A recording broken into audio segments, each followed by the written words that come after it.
la deuxième série de questions. Je voudrais demander à M. Makamoussa Sissoko, vous qui avez été en charge de la révision de la Constitution, ça fait quand même de nombreuses années qu'on entend cette petite musique sur la nécessité de réviser le texte fondamental.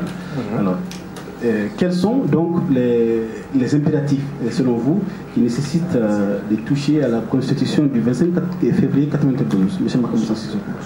Merci pour cette question. En fait, il faut d'abord rétablir une situation. On est dans un régime démocratique. On est en démocratie. C'est un choix souverain du peuple malien de passer à la démocratie. Donc, qui dit démocratie dit des institutions en place. Donc, jusqu'à présent, il n'y a que les 3 institutions sur les 8 qui ont été touchées par les événements. Les autres institutions restent en place.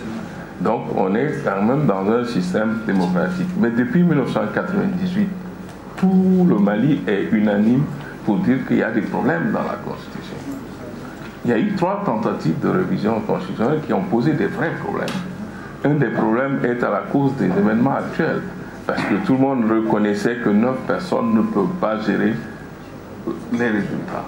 Donc la révision avait pour objet de cantonner la Cour constitutionnelle dans son rôle de juge du contentieux, mais pas d'organe chargé de la proclamation des résultats. Il s'agissait d'organiser un organe unique pour les élections qui allait permettre à tout le monde de se retrouver. Ça n'a pas pu se faire, donc ce problème est réel. La transition actuellement sous le couvert de la Constitution, c'était 40 jours. Les événements que nous avons vécus en 2012 ont montré que ces délais ne sont pas tenables. C'est d'ailleurs pourquoi il y a eu l'accord politique de Ouagadougou qui a permis de prolonger ce délai et de prolonger la vie de certaines institutions jusqu'à ce qu'elles soient remplacées.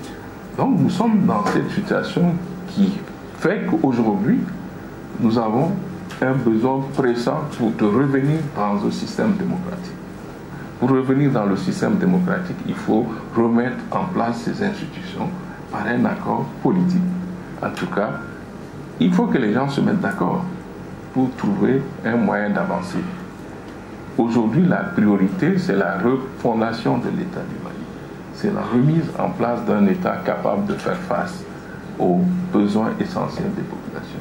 Parce que tout le monde connaît les problèmes, mais qui doit les prendre en charge? Quelle autorité est légitime pour gérer ces problèmes? C'est la grande question. Donc, il va falloir que de ces discussions, nous trouvions ensemble des solutions pour permettre à l'État de fonctionner jusqu'aux prochaines élections. Parce qu'en démocratie, il n'y a qu'un seul moyen d'accéder au pouvoir, c'est par les élections. On ne peut pas accéder au pouvoir comme ça. Mais par un accord, on peut dire, dans une période courte, il faut remettre les choses en place et pour permettre à l'État de faire face à l'organisation des prochaines échéances électorales. C'est ça l'objet de la transition. Comment faire fonctionner l'État en attendant que nous puissions organiser des élections. Donc il nous faut reformer les textes. Et tout le monde est unanime aujourd'hui que le système électoral actuel n'est pas bon. Tout le monde l'a acté. Tout le monde sait que l'organisation actuelle, avec la CENI, la DGE et le ministère de l'administration territoriale, c'est un gâchis énorme d'argent, de moyens, et qu'il faut fédérer tout ça. Donc, ce sont ces choses-là qu'il faut qu'on règle pour qu'on puisse se mettre en ordre de marche. En tout cas, moi, je ne conçois l'État que l'État démocratique. Vous avez déjà anticipé sur le contenu de la Constitution, de la transition. Monsieur Ibrahim Maïga, vous êtes chercheur à l'ISS, comme je l'ai dit au début de cette émission. Est-ce que pour vous, la question de la révision de la Constitution est un impératif? Je trouve que c'est intéressant ce que M. Sissoko dit. Il montre clairement, ou il démontre les insuffisances de l'actuelle Constitution qui est en place depuis le 25 février 1992. Vous l'avez rappelé tout à l'heure, il y a eu des tentatives antérieures de réviser cette Constitution. La plus récente remonte à 2017, qui s'est heurtée malheureusement à l'opposition, heureusement à l'opposition d'une grande partie des Maliens qui ont manifesté au sein de la plateforme anti-Abana.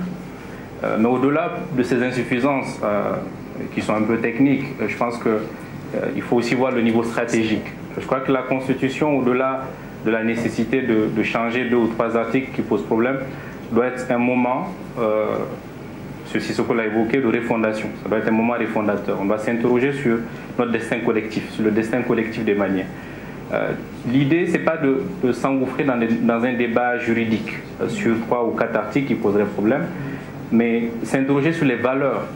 Moi, l'une des critiques que j'entends beaucoup lors des séances d'échange, que ce soit à Bamako ou en dehors de Bamako, c'est que la Constitution est une pâle copie de celle de 1958. Vrai ou faux, je pense qu'il faut aller au-delà de cette question-là.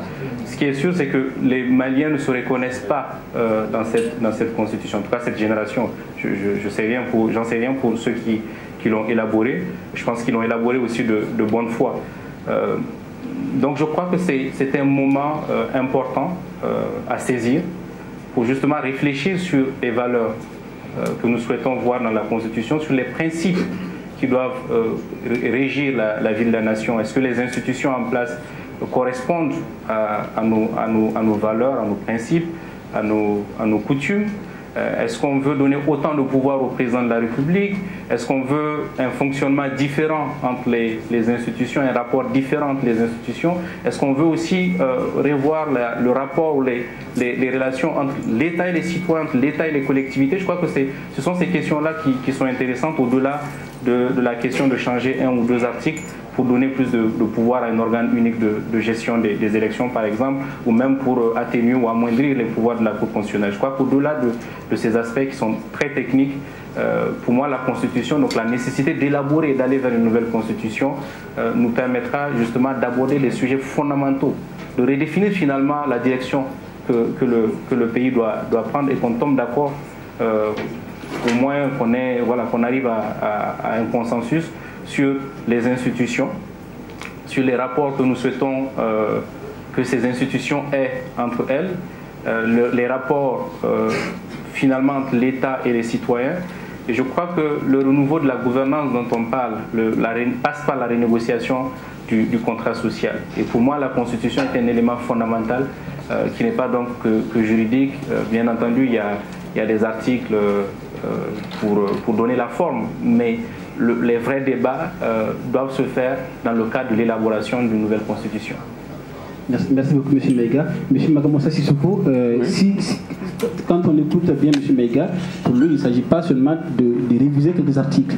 Et dans le débat qu'on entend très souvent sur la Constitution, pour certains, il faut la réviser pour l'adapter à certaines dispositions de l'accord pour la paix et la réconciliation. Pour Ibrahim Maïga, il faut une nouvelle Constitution. Qu'est-ce que vous en dites? Non, d'abord, pour qu'il y ait... Parce que ceux qui confondent le régime avec les individus se trompent. En fait, il n'y a que 3 régimes dans le monde. Où on a un régime présidentiel, ou un régime parlementaire, ou un régime mixte. Donc nous avons choisi le régime mixte. Ceux qui veulent une nouvelle constitution doivent nous dire s'ils veulent aller à un régime parlementaire ou s'ils veulent aller à un régime présidentiel. Parce qu'il n'y a que 3 régimes possibles. Pourquoi on ne dit pas que la constitution allemande est la copie de la constitution anglaise? Non, il n'y a que 3 régimes. C'est les régimes, on a choisi le régime mixte. Dans ce régime mixte, il y a un équilibre des pouvoirs. Le président, dans un régime présidentiel, le président est beaucoup plus fort que dans ça. Mais tout le monde a remarqué qu'en Afrique, le régime parlementaire ne marche pas. Même en Europe, le régime parlementaire, c'est dans les monarchies. Et parce que là, le chef de l'État, il est connu, il est identifié.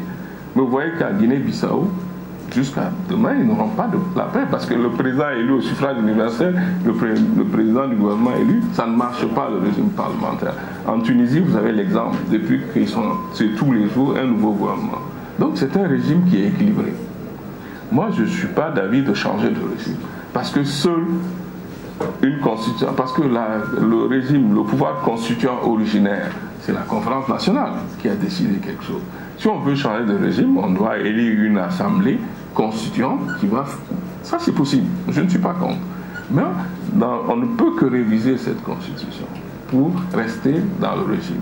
Sauf s'il y a un coup d'État qui vient tout balayer, et on va créer une 4e république. Mais on va proposer quel régime politique aux Maliens? Si c'est un régime parlementaire, c'est la catastrophe. Si c'est un régime présidentiel, à la limite, ça c'est possible. Mais c'est renforcer encore les pouvoirs du président, alors que les Maliens pensent plutôt que le président a trop de pouvoir. Donc cet équilibre-là, je pense qu'il faut le maintenir. Il faut réviser simplement. De toute façon, seule une constitution peut changer. Le pouvoir de révision existe, mais le pouvoir de changer la constitution, il faut une assemblée constituante élue par les citoyens qui viendra uniquement pour faire une nouvelle constitution. Mais aucun comité, aucun gouvernement ne peut changer de constitution. Parce que c'est un pouvoir constituant dérivé. Ce n'est pas originel. Merci beaucoup, M. Makamoussa Sissoko. Toujours dans ce débat sur la transition, je me tourne vers Célia, qui est dans ma vue, Célia. Alors, quels sont dans le cadre de cette campagne, ma transition, quelles sont, selon vous, les priorités évoquées par les Maliens? Elles sont nombreuses, justement, parce qu'au Mali, tout est prioritaire. Elles sont nombreuses. Et moi, je parle surtout aux jeunes. D'accord, il y a beaucoup d'interactions autour de ce hashtag. Je voudrais saluer la plateforme Bembéré pour le gros travail de mobilisation qu'ils ont fait autour de cette campagne. Et justement, beaucoup de gens ont dit beaucoup de choses. Et c'est parti jusqu'à justement la modification de la Constitution, la mise en œuvre des accords d'Alger. Non, on doit sortir des accords d'Alger. Ça va vraiment dans tous les sens. Il y a énormément d'idées et cela conforte dans ce qu'on pense de justement le fait que les Maliens ont envie de participer, le fait que les Maliens ont envie que les choses aillent dans le sens d'un véritable changement. La question de la réforme constitutionnelle est très peu évoquée. Je le disais tout à l'heure, la question de l'éducation, c'est vraiment la grosse priorité. 70% des gens qui en parlent, quand je les entends, parlent de la question de l'éducation. Ce qui vient juste après, c'est la lutte contre la corruption. Ce qui vient juste après, c'est la lutte contre la corruption. C'est deux sujets d'extrême actualité, on va dire ça comme ça. Et la lutte contre la corruption en faisant des retours sur le régime qui vient de s'achever, en demandant que les personnalités et les personnes ou les entités qui ont été responsables de détournements, etc., ne puissent pas échapper à la justice. Et comme je le disais tout à l'heure, beaucoup aussi reviennent sur la question de l'exemplarité, de l'exemplarité de ceux qui dirigent, de ceux qui vont diriger cette transition, pour que tout ce qu'on demande de changer, donc dans le domaine de l'éducation, dans le domaine de la santé, dans le domaine de la lutte contre la corruption, etc., que l'exemple vienne d'en haut. Ça, c'est une question qui est beaucoup soulevée. Et comme vous le disiez, messieurs, c'est vraiment la question du contrat social. Les Maliens veulent que ça fonctionne autrement, que ceux qui demandent aux Maliens d'aller dans une direction fassent le pas eux-mêmes d'abord. Et ça, c'est une vraie attente par rapport à cette transition. On va dire que tous les Maliens ont les yeux braqués sur les personnalités, les personnes qui vont diriger cette transition, pour voir si réellement on est en train d'insuffler le changement qui a été annoncé. Donc, éducation, lutte contre la corruption, beaucoup. Les questions de santé, de sécurité, ils sont également évoquées. Il y en a certains qui ont parlé même du retour à nos valeurs coutumières pour que les chefs traditionnels puissent retrouver une vraie place dans le tissu sociétal, une place qu'on leur a enlevée en fait avec la puissance de l'État, avec une décentralisation qui ne marche pas, que les chefs traditionnels puissent retrouver un vrai pouvoir dans les communautés, de sorte à pouvoir désamorcer les conflits, de sorte à pouvoir avoir des idées de développement de leur communauté. Donc, encore une fois, ça va vraiment dans beaucoup de sens. Ça montre que les Maliens ont vraiment faim, je dis soif même c'est peu, ont faim de changement et veulent que tout change en même temps. Et ça aussi, c'est un enjeu, parce que tout ne pourra pas changer en même temps. Donc, il va falloir prioriser les priorités. Merci beaucoup, Célia Dalbeda. Je vais me tourner vers le public. Célia a parlé de la campagne Ma Transition qui est lancée par la plateforme Bembéré. Et justement, j'aimerais que le coordinateur de la plateforme qui est dans le public avec nous, Abdoulaye Guindo, j'aimerais lui donner la parole pour qu'il nous dise des mots sur la campagne Ma Transition. Comment ça se passe? Bien, merci M. Sangaré. Au fait, et on a eu l'idée de la campagne suite à un constat. Et on a compris que le coup d'État est venu après la contestation du M5 et les contestataires étaient à 80% des jeunes. On s'est dit, s'il y a des concertations pour tracer la feuille de route, tous les jeunes ne pourront pas être dans la salle. Donc il fallait permettre aux jeunes de s'exprimer, de se faire entendre. On s'est dit, pourquoi ne pas lancer ce hashtag qui va un peu regrouper toutes les propositions des jeunes par rapport à leur vision de la transition. Surtout qu'on a compris que les réseaux sociaux influent beaucoup les décideurs au Mali. Et on a compris que les jeunes de la junte étaient aussi présents sur les réseaux sociaux, ils les suivaient. Donc c'est comme ça que le hashtag est parti. Et on a mis ma transition, le pronom possessivement fait référence à l'appartenance. Au fait, cette fois-ci, ce ne sera pas la transition des hommes politiques, mais ma transition à moi en tant que jeune, en faisant entendre ma voix. C'est comme ça que c'est parti. Et Dieu merci, c'est devenu viral. C'est utilisé par beaucoup de personnes. Comme s'il a dit, ça va dans tous les sens. Il y a des propositions qui vont même au-delà de la transition. Il faut 5-6 ans pour les mettre en œuvre. Mais on s'est dit, si 2 ou 3 propositions de ces internautes sont prises en compte par l'équipe qui doit mener la transition, les jeunes vont se reconnaître dans cette transition. Donc voici un peu pourquoi on a lancé le hashtag. Merci beaucoup, M. Abdoulaye Guindo.